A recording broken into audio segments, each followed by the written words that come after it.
Alright guys, so this is going to be primarily an updated guide for Marksman Hunter gearing. I guess it applies to BM as well, and probably Survival, because I probably won't change my gear if I ever play those other specs. I played a little bit of BM just to have a separate ladder to queue on for stream content and stuff, but obviously Marksman's way more fun than BM, so I don't really play it that much. But this is primarily for Marks, but it's probably not going to, like I said, change much for the other specs as far as gearing goes. But since I'm talking about the gearing and the stats and everything and why things have changed since my last guide, which is outdated, I'm going to also talk about these changes that are coming up tomorrow and then in the next patch. So this right here is for patch 10.0.7, which is still probably a few weeks away. A lot of people are like, OMG, they're buffing BM and Marksman even more? That's crazy. It was Blizzard insane. It's like, come on guys, you got to be on crack if you think these are going through for PvP. There is a 0% chance these buffs are going to go through without being nullified for PvP. 0% chance. Mark my words. I've been right about everything else so far, okay? With upcoming patches, even Outlaw getting buffed. Although, I don't know how big the buff actually is, but we'll get into that in a sec. But, yeah, so they're nerfing the bow, the PvE bow, which is already heavily nerfed in PvP. They're changing the way the bow works, but because when it comes to raid logs and doing DPS and PvE content, a lot of that damage is changed by the bow's overpowered effect.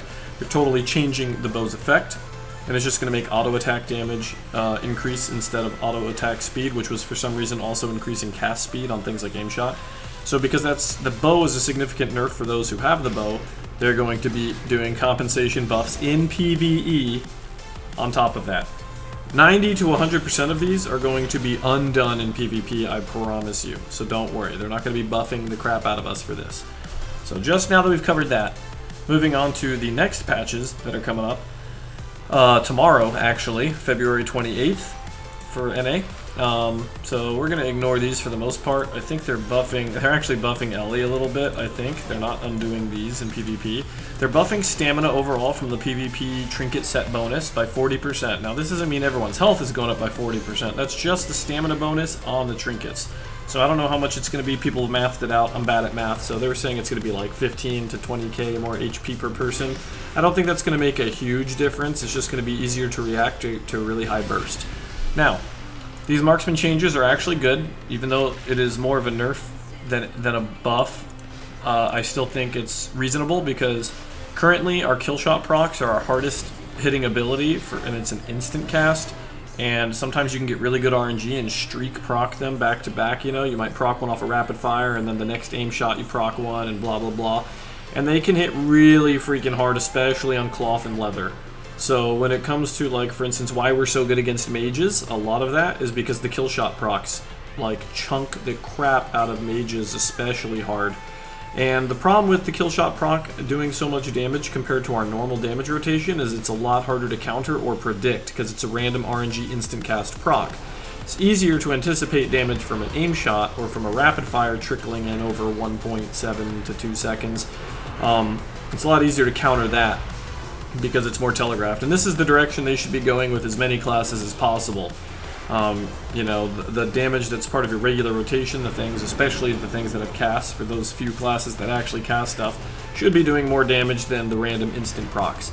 So they're nerfing kill shot by 10% crit damage in PvP, and then they're nerfing it by 10% from the razor fragment buff that you get that increases it by 50%. So now it's going to be 40%. So we're losing 10% flat damage and 10% crit damage. So this means if you're with all the procs, you know, if you get your trinket proc, your weapon proc, or your scope proc, and all the RNG, and you got chakrams up on the target for 10% more damage. I mean, I think the highest kill shot I've seen is like 143k or so on a mage. So this is probably going to be closer to, again, I'm bad at math, but I'm just going to say if you had all those buffs up equally, maybe 120k instead of 143k, you know, rough estimate, something like that. So it's still going to hit hard. It's not like they're gutting it. It's just not going to be so ridiculous against the light armor targets. But this I really like. They're buffing Arcane Shot. I'm not even going to talk about Chimera Shot. It's going to be equal damage, so it's still not worth taking because it's a slower projectile and it's one more talent point you have to spend. But they're buffing Arcane Shot by 15%, which is something I've wanted. I've been wanting Arcane Shot to do more damage in general, because right now it'll non-crit for like 28k, maybe less, maybe 25k, depending on what the target is, with a non-crit, right? And it crits for like, I don't know, 50-ish k typically. So, you know, add another 15% to that. A 50k crit would be something, you know, closer to like 57k to 60k maybe, depending on, again, trinket, procs, and buffs and whatever. So this is going to make Arcane Shot significantly more impactful in your damage rotation, which is good, because there's a lot of times where you don't feel like spending even the 20 focus or the global on it, unless you have the 4-set proc, which makes it crit. I think when you have the 4-set proc, it's pretty much always worth using, but even then, it's still a little on the lackluster side. So I think buffing it by 15% more damage is going to make a big difference, especially, like, the reason these two changes together are in the right direction, because this is going to make us still be strong against squishy classes, but not so overpowered against things like mages. And then buffing our 1 magic damage attack is going to make us a lot stronger against, or noticeably stronger against, the things that we struggle to damage the most, which is like high armor plate targets. So I think it's a really good change in the right direction, you know, because armor skews a lot of balance a lot of the time, because even before Marksman got all these buffs, we were still pretty good against mages, you know? We were already good against mages, then we got 20% rapid fire and aim shot buff, and then we're even better against mages, and then we're more normalized against other things. So reducing the kill shot proc damage and then buffing our 1 magic damage rotational ability is going to mean we're still doing good damage all around, except we're going to be slightly less OP against the you know, really soft targets with low armor, and we're going to be a little bit better against the high armor targets. So I think these are great changes. I'm not going to really go over too much of the other changes. You can feel free to look at them yourself on MMO Champion or Wowhead or whatever. Outlaw is getting a 15% buff to Dispatch. I don't know if this is going to have a huge impact, because you gotta remember, percentages are based off the base value, right? 15%, you know, can be a huge number when you're talking about kill shot, right? If you buffed kill shot by 15%, you're like, whoa, that's insane. I'm already getting 143k crits, right? But Dispatch hits for like 15 to 20k non-crit typically.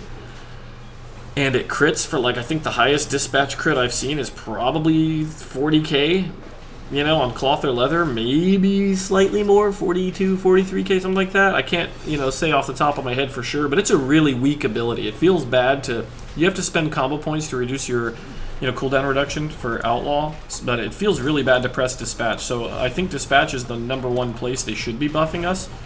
I just hope 15% is enough, because right now Outlaw is actually doing the lowest damage. And I'm only talking about this in a Hunter video, because you guys know I play Outlaw Rogue as well. Haven't played it that much lately. But for those of you who care about Outlaw, I'm throwing this in. Hopefully this is enough to make Outlaw not feel like you're hitting with a wet noodle the whole time, because with all the little PvE nerfs that they've done, and then people's stamina going up, and other people scaling better with gear and their 4-sets, compared to Outlaw. Outlaw has really fallen off. It felt pretty good at the beginning of the expansion, but now it just feels like you're hitting people with fucking pool noodles, you know? It's so weak damage-wise. It has great utility, survivability, it just has no damage. So I don't know if this will be enough, but hopefully it makes a difference. Anyway, now into the gearing portion of this. So the difference in gearing, and I guess I should talk about talents. I probably talked about talents before, but we're going to have to change them again in 10.0.7 because they're changing our talent positions yet again. But as far as gearing goes, remember I used to say, I need to replace this belt. I haven't farmed any conquest to replace this belt yet, so ignore this. But I used to go for almost entirely haste before, and then a little bit of crit, and then you would have, like, remember I talked about having about 20% crit and haste and being happy with that? Well, here's the thing. I made that video before I had any tier pieces. It's very different now that you have tier pieces, because I like it a lot.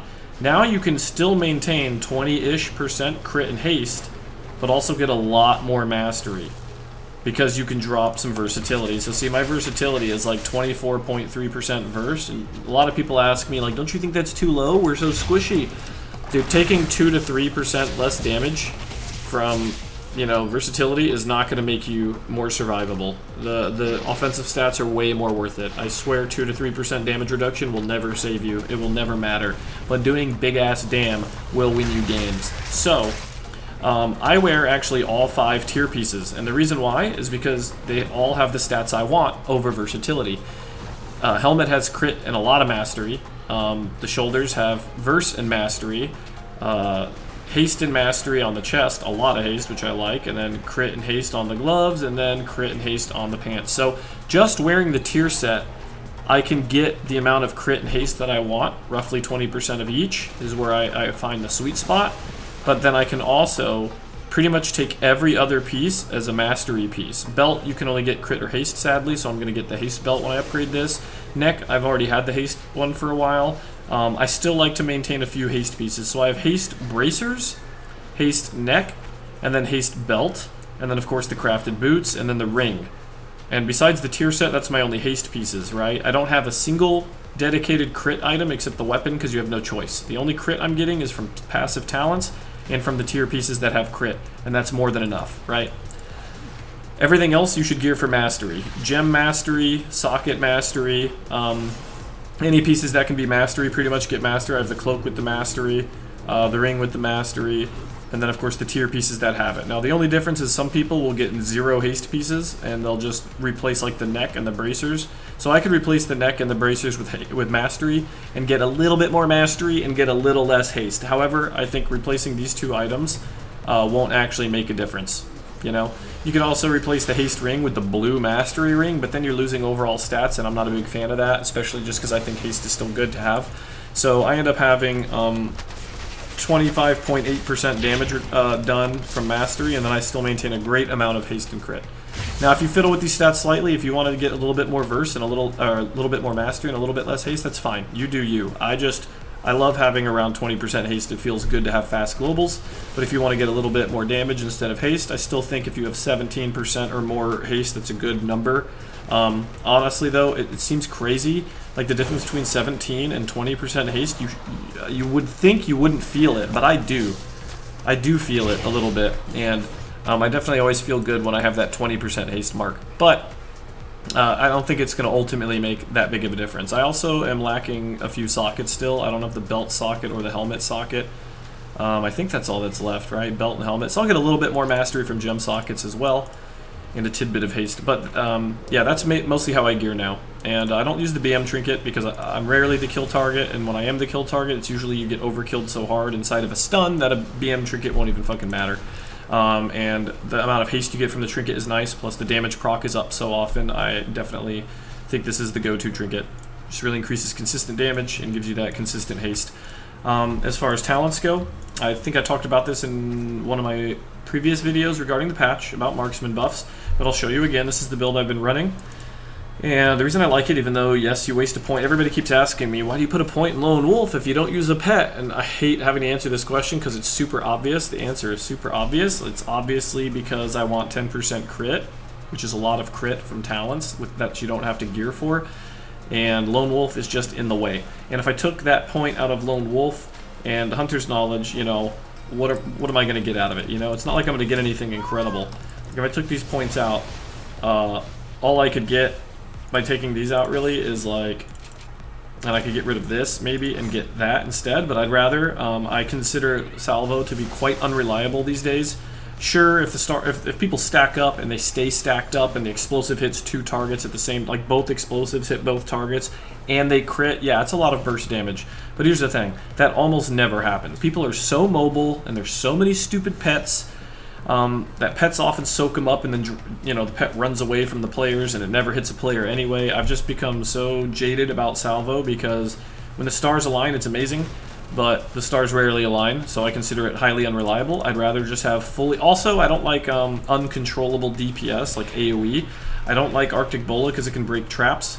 And I don't like Explosive Shot because you put an explosive up, you trap the healer, the guy that has the explosive runs over to his healer by accident most of the time, they don't even notice they have it on him, and it breaks the trap. And then sure, you got that kaboom damage, which wasn't that huge in the first place, and you broke your CC chain for it. So I prefer single, fully controlled, no accidentally breaking trap, you know, with AoE build. I find it very reliable. The single target burst is huge.